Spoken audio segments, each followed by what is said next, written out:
Hello guys, this is lecture number 20. In this lecture also we are going to solve a problem on balancing of rotating masses. So here I will read out the question of the problem. A shaft carries 4 rotating masses A, B, C and D in this order along the axis. So here they have given a shaft which carries 4 masses A, B, C and D, and these masses are attached in the same order. So when this word is mentioned in this order, so it means these 4 masses are attached in 4 different planes. जब भी जो है ना ये word mention किया रहता है ना इन दिस ऑर्डर करके, तो इसका मतलब है ये 4 मासेस है ना अलग अलग प्लेन्स में अटैच्ड हैं, okay, along the axis of the shaft. Okay, so here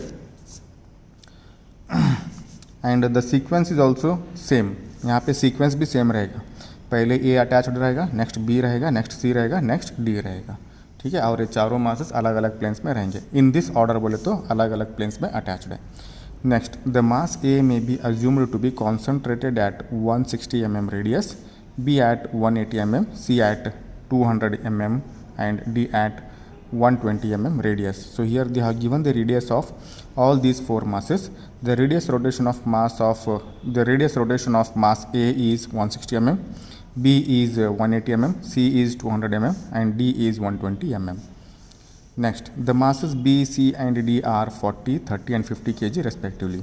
So here they have given the masses of 3 masses, that is B, C and D. B is having 40 kg, C is having 30 kg and D is having 50 kg. So here they have not given the mass of A. Next, the planes containing B and C are 300 mm apart. So here they have given the distance between the planes which carries the masses B and C. यहाँ पे plane का distance दिया हुआ है. कौन से plane में बोले तो जहाँ पे बी और सी अटैच्ड है उन दोनों के बीच का जो डिस्टेंस है उन दोनों प्लेन के बीच का डिस्टेंस जो है 300 mm है. Okay, the distance between plane B and C will be 300 mm. Next, the angular spacings of C and D are 90 degrees and 200 degrees respectively with respect to B measured in the same direction. So here they have given the angle of mass C and angle of mass D, that is 90 degrees and 200 degrees, and these angles are measured with respect to mass B. These angles, the angles of C and D are measured with respect to mass B. It means here they have taken mass B as a reference mass. यहाँ पे angle C मास सी और D का angle 90 और 210 degrees दिया हुआ है with respect to B दिया हुआ है. तो इसका मतलब बी जो है रेफरेंस मास करके लिए हैं, तो इसका मतलब बी का एंगल रहेगा 0, मतलब आपको हॉरिजॉन्टल लाइन निकालना पड़ेगा मास बी के लिए. Next, measured in the same direction बोले तो सभी आपको एंटी क्लॉकवाइज में मेजर करना है. If the shaft and masses are to be in complete dynamic balance, determine mass and angular position of A. And next, second task is position of planes A and D. So यहाँ पे masses और shaft balance रहने के लिए ए का मास कितना रहना चाहिए और angular position of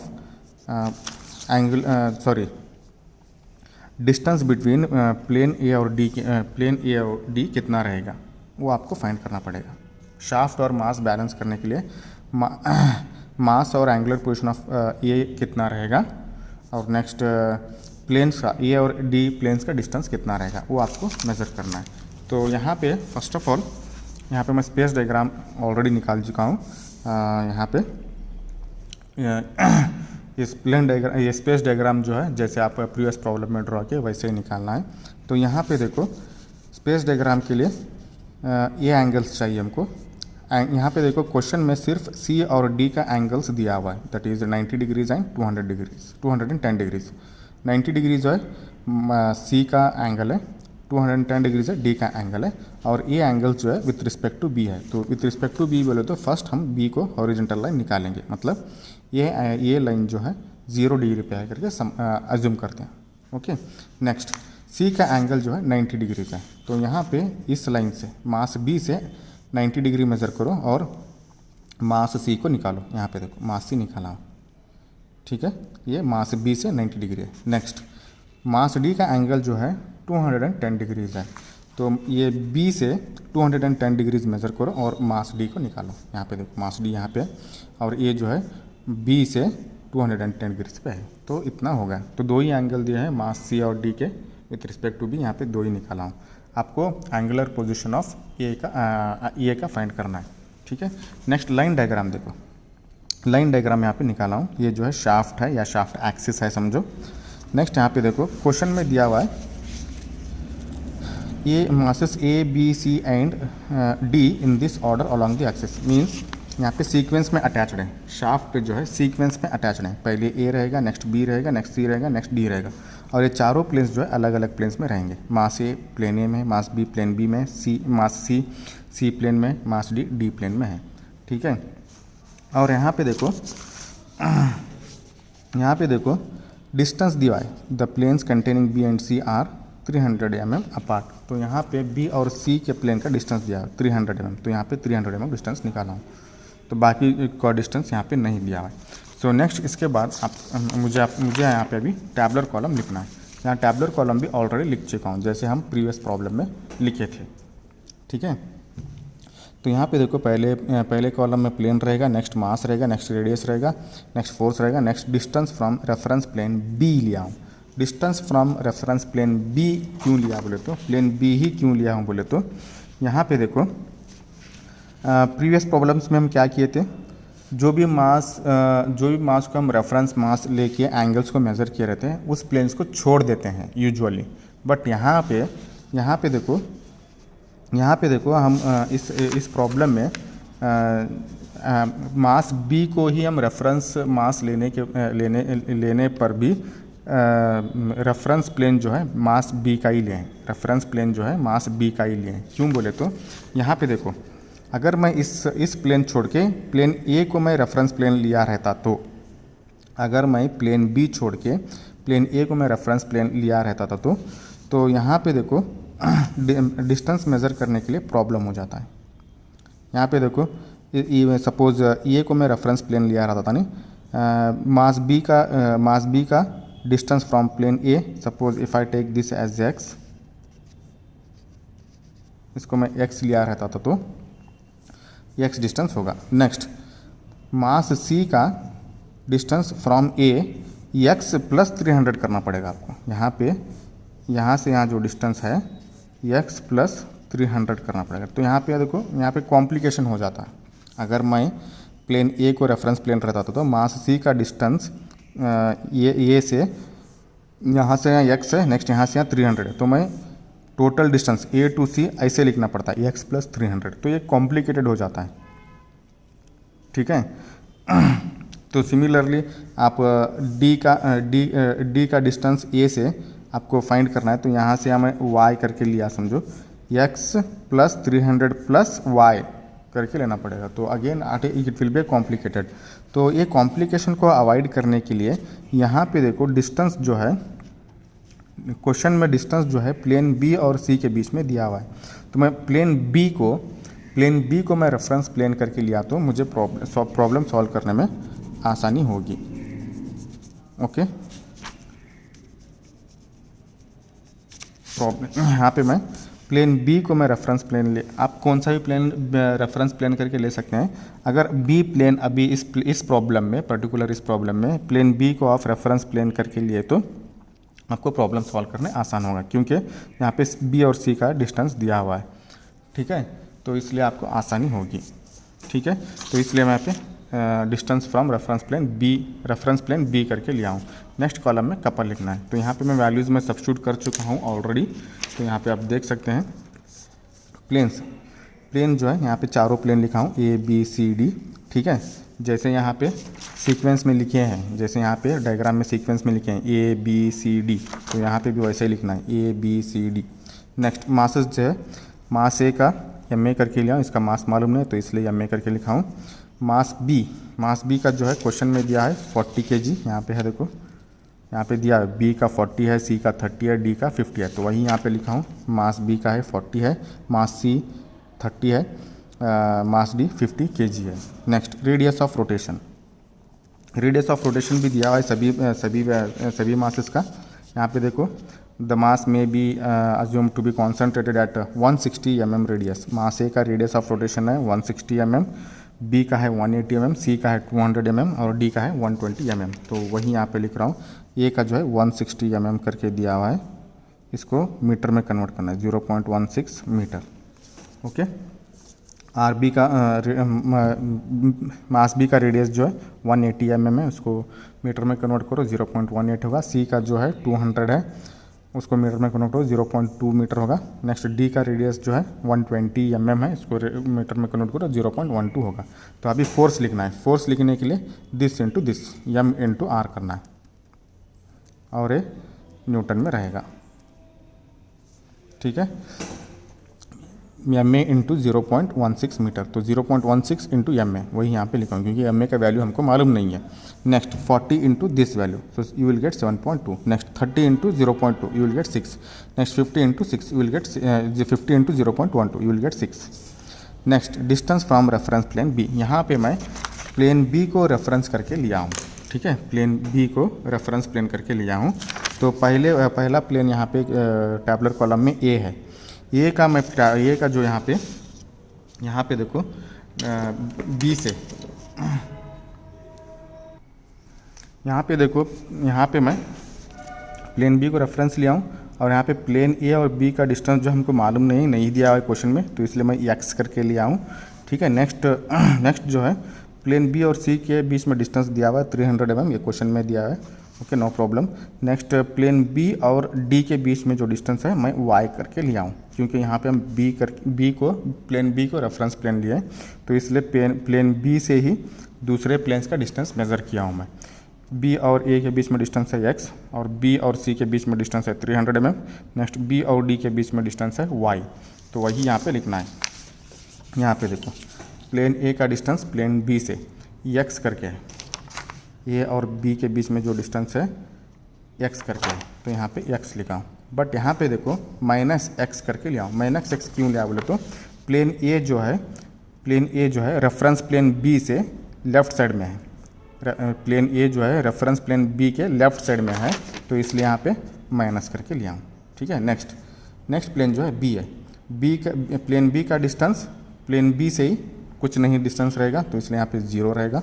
next plane सी का डिस्टेंस प्लेन बी से, प्लेन सी और बी के में डिस्टेंस 300 है और सी प्लेन जो है प्लेन बी के मतलब रेफरेंस प्लेन के राइट साइड में है, तो प्लस रहेगा, तो प्लस 300 mm। नेक्स्ट इसको मीटर में कन्वर्ट करो 0.3 होगा। नेक्स्ट प्लेन डी का डिस्टेंस प्लेन बी से, प्लेन बी और डी के बीच में डिस्टेंस, प्लेन बी और डी के बीच में डिस्टेंस जो है यहाँ पे क्वेश्चन में नहीं दिया हुआ है, तो इसलिए मैं वाई करके लिया हूँ, तो वही यहाँ पे वाई करके लेना है। और यहाँ पे प्लस वाई करके लिया हूँ। प्लस वाई क्यों बोले तो मास डी जो प्लेन डी जो है रेफरेंस प्लेन बी के राइट साइड में, तो इसलिए यहाँ पे वाई प्लस वाई। ओके, ये हो गया आपका distance from the reference plane B. ये कॉलम खत्म हुआ। आपको कपल लिखना है। कपल लिखने के लिए बहुत आसान है, आपको फोर्स और ये डिस्टेंस को मल्टीप्लाई करके यहाँ पे लिखना है 0.16 mm into minus X, so you will get this one. Okay, next this into this will be 0। Okay, 0 into anything will be 0। Next 6 into 0.3 is 1.8।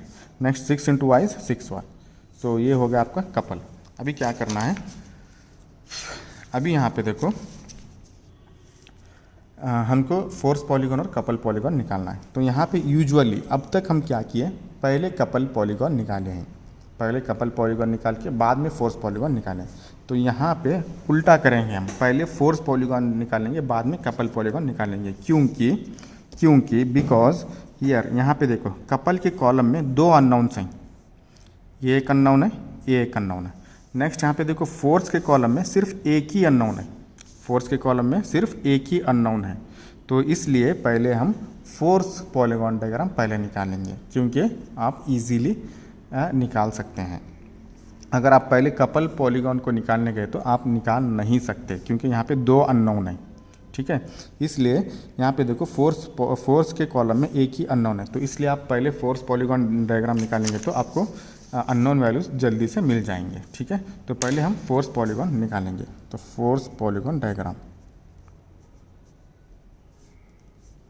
तो फोर्स पॉलीगॉन डायग्राम निकालने के लिए यहाँ पे देखो ये वैल्यूज़ देख के आपको स्केल सेट करना है। तो यहाँ पे देखो 7, ये अननोन वैल्यू इसको छोड़ दो, 7.2 है, 6 है, 6 है। तो मैं यहाँ पे देखो 1 newton is equal to, scale same 1:1 लेता हूँ, मतलब 1 newton is equal to 1 centimetre. तो 7.2 न्यूटन बोले तो 7.2 सेंटीमीटर रहेगा, 6 बोले तो 6 न्यूटन बोले तो 6 सेंटीमीटर रहेगा, अगेन 6 न्यूटन बोले तो 6 सेंटीमीटर रहेगा। तो ये स्केल के हिसाब से अभी मैं फोर्स पॉलीगॉन डायग्राम निकालता हूँ। यहाँ पे देखो फोर्स पॉलीगॉन डायग्राम निकालने के लिए पहला वैल्यू अननोन है, इसको छोड़ दो। नेक्स्ट वैल्यू जो है 7.2 है, तो यहाँ पे 1 newton is equal to 1 centimetre लें, तो 7.2 न्यूटन बोले तो 7.2 सेंटीमीटर ही होगा। तो यहाँ पे मैं 7.2 सेंटीमीटर का एक लाइन निकालता हूँ, और वो लाइन जो है मास बी का पैरेलल रहेगा। मास बी यहाँ पे देखो हॉरिजॉन्टल लाइन है, ठीक है, और ये लेफ़्ट टू राइट निकाला गया है। ठीक है, यहाँ पे देखो 7.2 जो है पॉजिटिव वैल्यू है, तो यहाँ पे भी फोर्स पॉलीगॉन डायग्राम में भी आप लेफ़्ट टू राइट ही निकालना है। इसका पैरेलल निकालना है मास बी का पैरेलल निकालने के लिए आप यहाँ पे एक हॉरिजॉन्टल लाइन निकालें 7.2 सेंटीमीटर का, तो वो मास बी का पैरेलल बन जाएगा।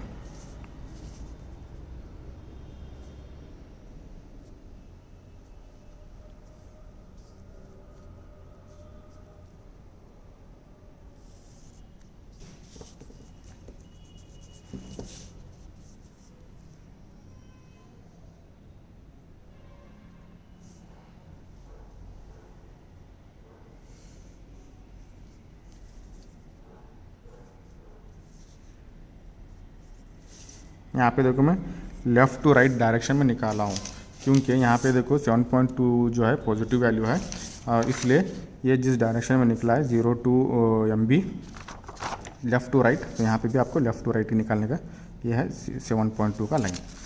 ठीक है, नेक्स्ट जो वैल्यू है 6 है, 6 न्यूटन बोले तो स्केल के हिसाब से आपका 6 सेंटीमीटर होगा। तो 6 सेंटीमीटर जो है यहाँ पे देखो ये मास सी का है, तो इस पॉइंट से 6 सेंटीमीटर लाइन निकालना है, और वो लाइन जो है ये मास सी का लाइन जो है ना स्पेस डायग्राम में उसका पैरेलल रहेगा। यहाँ पे देखो मास बी और मास सी के बीच में 90 डिग्रीज एंगल है। ठीक है, 90 डिग्रीज एंगल है यहाँ पे देखो, इसलिए मैं यहाँ पे एक स्मॉल हॉरिजॉन्टल लाइन निकालता हूँ रेफरेंस के लिए। उस लाइन से मैं 90 डिग्रीज लाइन निकाला ऊपर के साइड में, तो वो लाइन जो है मास सी का पैरेलल रहेगा। ठीक है, तो यहाँ पे मैं 90 डिग्रीज मेज़र करूँगा, यह स्मॉल हॉरिजॉन्टल लाइन को रेफरेंस लेके।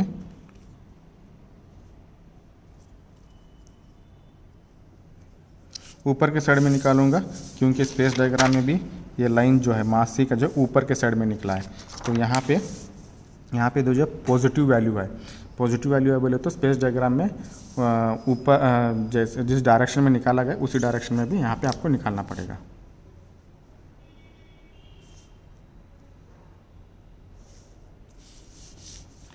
ये होगा, ये बी पॉइंट है, ये 6 न्यूटन है। नेक्स्ट ये पॉइंट से इसका लाइन निकालना है, मास ये पॉइंट से बी पॉइंट से 6 न्यूटन मास डी का निकालना है, मास डी का लाइन निकालना है। यहाँ पे देखो मास डी का फोर्स जो है 6 न्यूटन है, तो स्केल के हिसाब से वो 6 सेंटीमीटर होगा। ये जो 6 सेंटीमीटर लाइन जो है मास डी, यहाँ पे देखो मास डी इसका पैरेलल निकलेगा। इसका पैरेलल निकालने के लिए यहाँ पे देखो ये मास डी जो है ये हॉरिजॉन्टल लाइन के साथ 210 डिग्रीज एंगल बनाया है। तो यहाँ पे मैं क्या करता हूँ, उसका पैरेलल बनाने के लिए यहाँ पे एक स्मॉल हॉरिजॉन्टल लाइन निकालता हूँ।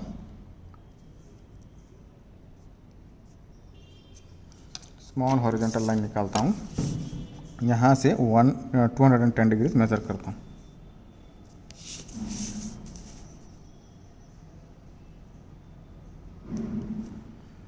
वन 180 + 30 210 डिग्रीज होगा।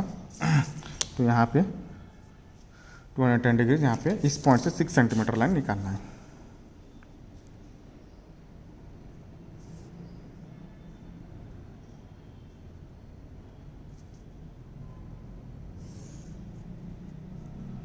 ये लाइन जो है 6 न्यूटन रहेगा, ये पॉइंट जो सी रहेगा। ठीक है। तो नेक्स्ट यहाँ पे देखो कुछ वैल्यूज़ नहीं, यहाँ पे अननोन, यहाँ पे देखो इस कॉलम में ये तीनों वैल्यूज़ कवर हो गया, ये अननोन रहेगा। तो मतलब यहाँ पे डायग्राम आप आगे नहीं निकाल सकते। तो सिर्फ आप निकाल सकते हैं, सिर्फ आप एक लाइन निकाल सकते हैं और वो लाइन जो है स्टार्टिंग पॉइंट और एंड पॉइंट को ज्वाइन करता है, ये पॉइंट, इसको डॉटेडली निकाल दो और ये डायरेक्शन में रहेगा ये, ठीक है। और ये लाइन जो है यहाँ पे देखो इस कॉलम में अननोन वैल्यू जो है उसको रिप्रेजेंट करेगा। यहाँ पे देखो इस कॉलम में अननोन वैल्यू ए है, तो ये लाइन जो है इसको रिप्रेजेंट करेगा, ठीक है। मतलब अभी जो है OC का डिस्टेंस फाइंड करना है आपको पहले। यहाँ पे देखो अभी OC का डिस्टेंस मेज़र करो। OC का डिस्टेंस जो है 3.5 है, तो OC is equal to 3.5 centimetre. तो ये लाइन जो है 0.16 को रिप्रेजेंट करेगा, तो इक्वेट करूँगा मैं 0.16 MA is equal to OC into scale.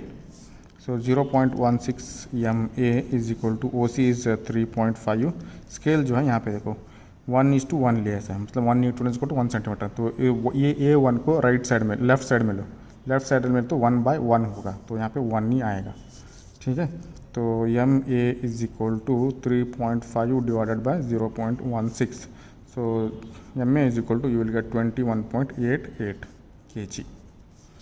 Okay, book में 22.5 kg आया, तो अप्रॉक्सीमेटली ये करेक्ट है, ठीक है। ये होगा आपका MA, mass of A, MA is equal to 21.88 kg। So next अभी जो है कपल पॉलीगॉन निकालना है, उसमें आपको एंगुलर पोजीशंस मिल जाएंगे और इसका डिस्टेंस, प्लेन्स का डिस्टेंस भी आपको मिल जाएगा। यहाँ पे और एक इम्पॉर्टेंट थिंग, यहाँ पे एंगुलर पोजीशन ऑफ ए का भी हम फाइंड कर सकते हैं। यहाँ पे देखो C पॉइंट, ये जो OC जो लाइन है, इस ये लाइन को रिप्रेजेंट कर, ये वैल्यू को रिप्रेजेंट कर रहा है, और ये वैल्यू जो है मास A का है, ये वैल्यू जो है मास A का है। तो यहाँ पे इस लाइन का एंगल आप फाइंड किए तो वो जो है एंगल जो है मास A का रहेगा। तो यहाँ पे एक स्मॉल हॉरिजॉन्टल लाइन निकालो, एंटी क्लॉकवाइज में मेजर करना है आपको डॉटेड लाइन का एंगल। सो यहाँ पे 180 होगा, नेक्स्ट 180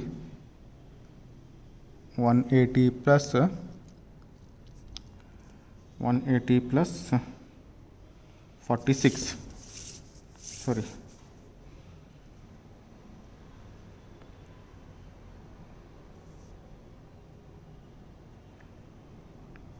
180 प्लस 48, 180 प्लस 48 जो है 228 आएगा, और एक बार चेक कर रहा हूँ 49 है, तो 229 डिग्रीज रहेगा। तो angular position of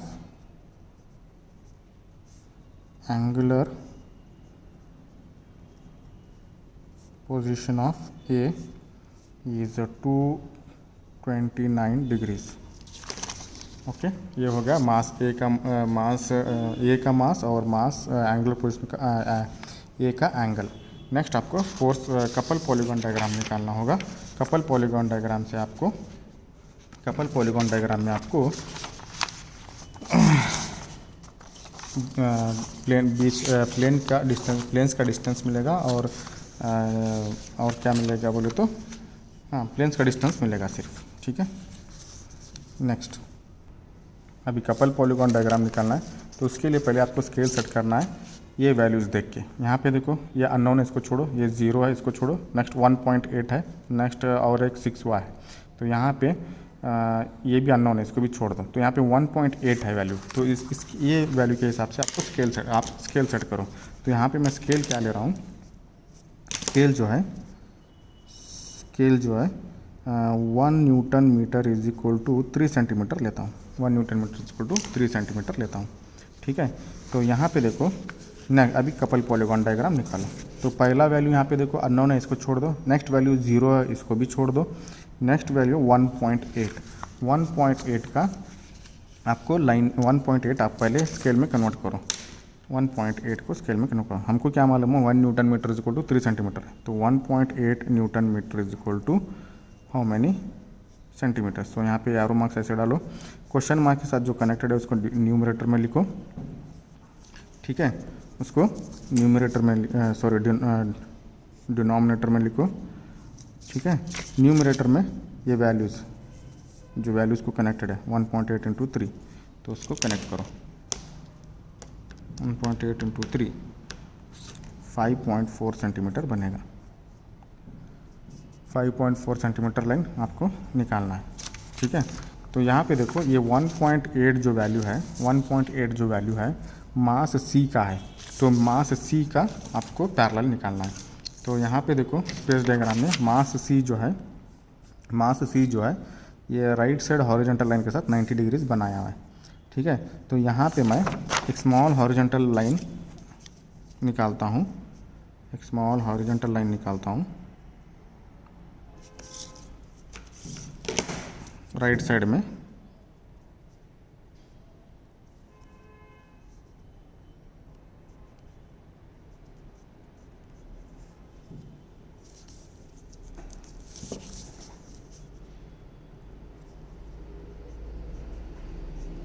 small horizontal dotted line निकाला हूँ यहाँ पे, ठीक है। यह हॉरिजॉन्टल लाइन लेके मैं मास सी का पैरेलल निकाल रहा हूँ। यहाँ पे देखो मास सी जो है ये हॉरिजॉन्टल के साथ, राइट साइड हॉरिजॉन्टल के साथ 90 डिग्री बनाए, तो यहाँ पे ये लाइन से मैं 90 डिग्री मेज़र करके निकाला, तो वो लाइन जो है मास सी का पैरेलल रहेगा।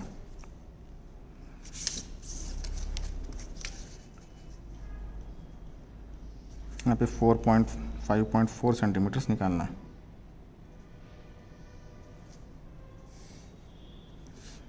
तो ये होगा मास सी का पैरेलल लाइन, मास सी का पैरेलल, ये मेथड है आपका पैरेलल लाइन्स निकालने का। सो ये होगा, ये 0 होगा, ठीक है। यहाँ पे 90 डिग्रीज है, ठीक है।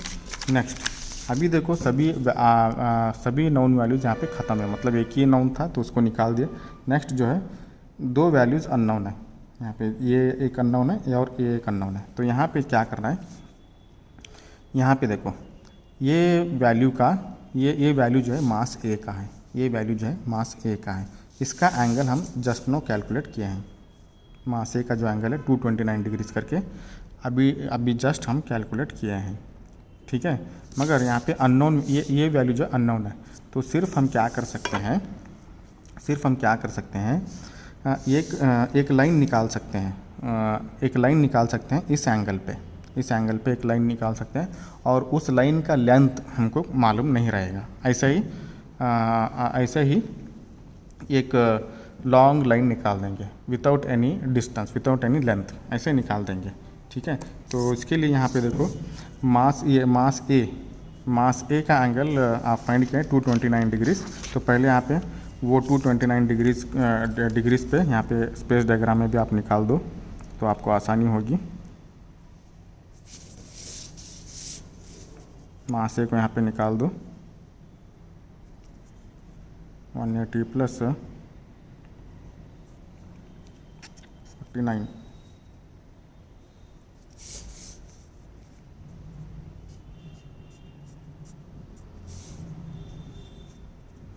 ये जो है मास ए है, ओके। तो इसका एंगल रहेगा 229 डिग्रीज, ओके। तो यहाँ पे देखो इस पॉइंट से यहाँ पे देखो ये भी अननोन है, मगर ये जो वैल्यू है ये का है, ये का हमको एंगल मालूम है 229 डिग्रीज करके यहाँ पे अब भी जस्ट स्पेस डायग्राम में निकाला हूँ। तो इसका पैरेलल इस पॉइंट से निकालना है, इस पॉइंट से ये लाइन का पैरेलल निकालना है। यहाँ पे देखो ये लाइन जो है ये राइट साइड हॉरिजॉन्टल के साथ 229 डिग्रीज एंगल बनाया हुआ है। तो यहाँ पे मैं 229 डिग्रीज ए लाइन से निकाला, तो वो लाइन जो है मास ए का पैरेलल रहेगा। तो ये हॉरिजॉन्टल लाइन बना, तो इसको इस लाइन से एंटी क्लॉकवाइज में 229 डिग्रीज मेज़र करता हूँ। यहाँ से यहाँ 180 हुआ, नेक्स्ट 180 प्लस 49, 180 प्लस 49 यहाँ पे आएगा। तो ये लाइन जो है इसका वैल्यू हमको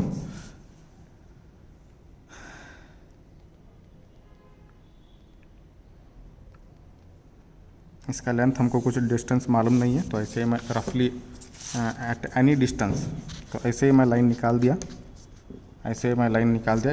इसका कुछ डिस्टेंस नहीं है, क्योंकि यहाँ पे जो है इसका वैल्यू यहाँ पे हमको मालूम नहीं है। ठीक है, तो नेक्स्ट जो है ये जो है 0.16 MAX ये लाइन रिप्रेजेंट कर रहा है। ठीक है, ये लाइन हो गया। नेक्स्ट जो है अननोन वैल्यू, यहाँ पे देखो नेक्स्ट अननोन वैल्यू जो है 6y है। ये लाइन जो ये वैल्यू जो है मास d का है, ये वैल्यू जो है मास d का है। ठीक है, यहाँ पे देखो स्पेस डायग्राम में एंगल मास d का एंगल हमको मालूम है, मास d का एंगल जो है मालूम है, दैट इज़ 210 डिग्रीज। ठीक है, तो वो लाइन जो है मास d का जो एंगल जो है, मतलब मास d जो है मास d का पैरेलल है ना, इस पॉइंट से निकालेंगे, इस पॉइंट से निकालेंगे। ठीक है, मास d का लाइन पैरेलल जो है इस पॉइंट से निकालेंगे, क्योंकि मास d जो है लास्ट मास है। लास्ट मास का लाइन जो है स्टार्टिंग पॉइंट पे ज्वाइन होता है, लास्ट मास का जो लाइन जो है स्टार्टिंग पॉइंट पे ज्वाइन होगा।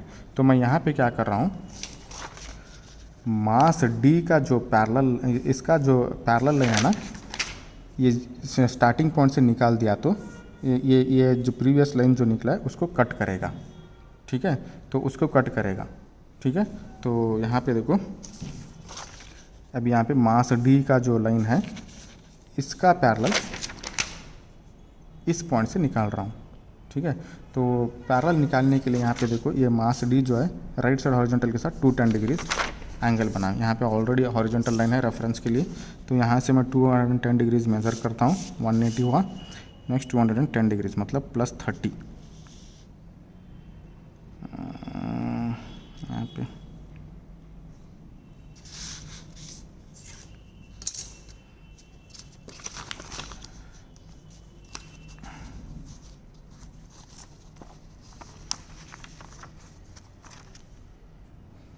यहाँ पे देखो इसका भी वैल्यू हमको कुछ वैल्यू मालूम नहीं है, सिर्फ इसका एंगल मालूम है मास d का। तो यहाँ पे उसका पैरेलल यहाँ पे निकाल दिया, उसका पैरेलल यहाँ पे निकाल दिया। ठीक है, निकालने के बाद देखो ये लाइन भी जो है ना, इसका डिस्टेंस भी हमको मालूम नहीं रहेगा। तो आपको ऐसे निकालना है कि ये प्रीवियस लाइन को इंटरसेक्ट करना चाहिए। ये प्रीवियस लाइन यहाँ तक निकाला गया है, और ये लाइन जो है ऐसे निकालना कि मास d का पैरेलल को ये प्रीवियस लाइन को कट करते जाना है। तो ये पॉइंट इंटरसेक्शन पॉइंट ये रहेगा B। ठीक है, ये लाइन जो है 0.16 मैक्स को रिप्रेजेंट करेगा, और ये जो है y को 6y को रिप्रेजेंट करेगा। तो यहाँ पे देखो अभी आपको कैलकुलेशन करना है।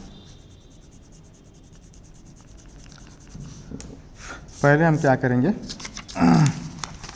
अभी x और y का वैल्यू मिल जाएगा आपको। तो यहाँ पे देखो x का वैल्यू फाइंड करने के लिए यहाँ पे ये लाइन मेज़र करना है। ठीक है, अभी देखो x का वैल्यू फाइंड करने के लिए ये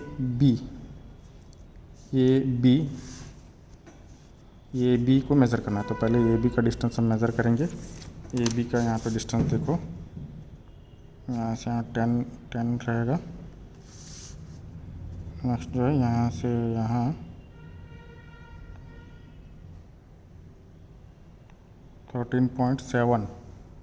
यहाँ पे जो ए बी का डिस्टेंस, ये डायग्राम में ए बी का डिस्टेंस जो है 13.7 है, 7 सेंटीमीटर है। ठीक है, तो यहाँ पे देखो ये ए बी जो है, मतलब ये लाइन, ये बी जो है इस लाइन को रिप्रेजेंट करेगा, ये वैल्यू जो है ये बी को रिप्रेजेंट करेगा। तो यहाँ पे इक्वेट करो 0.16 MAX is equal to A B into scale, A B into scale. So 0.16 MA का वैल्यू भी आपको मालूम है। यहाँ पे देखो MA का वैल्यू 21.88 है। So 21.88 into X that is equal to A B का वैल्यू मालूम है आपको 13.7। इसको स्केल में कन्वर्ट करना है क्योंकि ओरिजिनल वैल्यू में जाना है।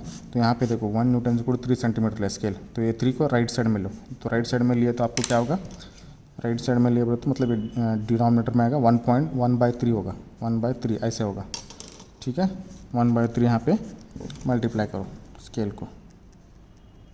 ओके, यहाँ पे सभी सिंप्लीफाई करो, आपको एक्स का वैल्यू मिल जाएगा। तो एक्स का वैल्यू मिलने आपका मिल जाएगा 1.3 सेंटीमीटर। तो ये होगा एक्स का value, the distance between the distance between A and B. Okay, next Y का वैल्यू फाइंड करना है। वाई का वैल्यू फाइंड करने के लिए यहाँ पे देखो ये लाइन वो पी, ओ बी का आप डिस्टेंस फाइंड करो पहले, O B. Okay, O B का डिस्टेंस, ओ बी का डिस्टेंस यहाँ पे मेजर करेंगे।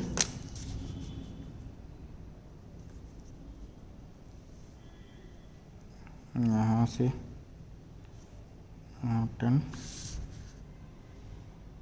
10.2, तो ओ बी का डिस्टेंस जो है 10.2 सेंटीमीटर है।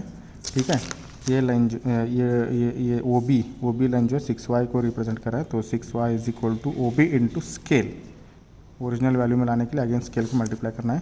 So 6y is equal to 10.2, scale जो है यहाँ पे 1 न्यूटन को 3 सेंटीमीटर है, तो 3 राइट साइड में गया तो 1/3 होगा। ठीक है, so y is equal to 10.2 into 1/3 into 1/6, ये 6 को मैं राइट साइड में लिया हूँ, तो y इज इक्वल टू आपको मिलेगा approximately 10.2 divided by 3 divided by 6, you will gate 0.566। ये सेंटीमीटर नहीं रहेगा, मीटर में रहेगा, ये मीटर में रहेंगे वैल्यूज़, क्योंकि आप स्केल में आप ओरिजिनल वैल्यू में ले चुके हैं, और डिस्टेंसेस जो है प्लेन के डिस्टेंस जो है मीटर में लिया है। यहाँ पे टैबलर कॉलम में देखो प्लेन का डिस्टेंस जो है मीटर में लिया है, तो ये कैलकुलेटेड वैल्यूज़ भी नहीं मीटर में ही रहेंगे। ठीक है, तो ये होगा आपके एक्स और वाई के वैल्यूज़। तो यहाँ पे मैं कंसोलिडेटेडली लिख देता हूँ।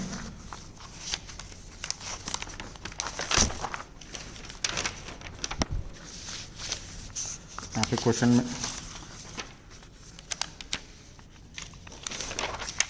क्वेश्चन में देखो mass and angular position of A, तो यहाँ पे पहले वही लिखता हूँ, mass of A that is M A is equal to 21.88 kg, ये कैलकुलेटेड वैल्यू है यहाँ पे देखो। ठीक है, नेक्स्ट इसमें ही angular position of A, mass A that is 229 degrees, यहाँ पे देखो। Next second task, the distance between, second task जो position of planes A and D, position of planes A and D with respect to B. यहाँ पे देखो, यहाँ पे diagram में देखो, बी से ए का डिस्टेंस हम लिए हैं एक्स, और बी से डी का डिस्टेंस लिए हैं हम वाई। ठीक है, वही लिखना है। और एक बार बता रहा हूँ, बी से यहाँ पे क्या दिया है क्वेश्चन में, positions of planes A and D, तो यहाँ पे रेफरेंस प्लेन बी करके लिए हैं, तो इसलिए बी से ए का डिस्टेंस जो है एक्स है, बी से डी का डिस्टेंस जो है वाई है, तो एक्स और वैल्यू को वाई यहाँ पे लिखना है। Distance of plane A from plane B that is x is equal to 1.3 metre. यहाँ पे देखो 1.3, तो वही यहाँ पे लिखना है 1.3 metre. Next distance of plane D from plane B that is y is equal to 0.56 metre. यहाँ पे देखो ये वाला 56 metre. So here this problem is completed. Thank you.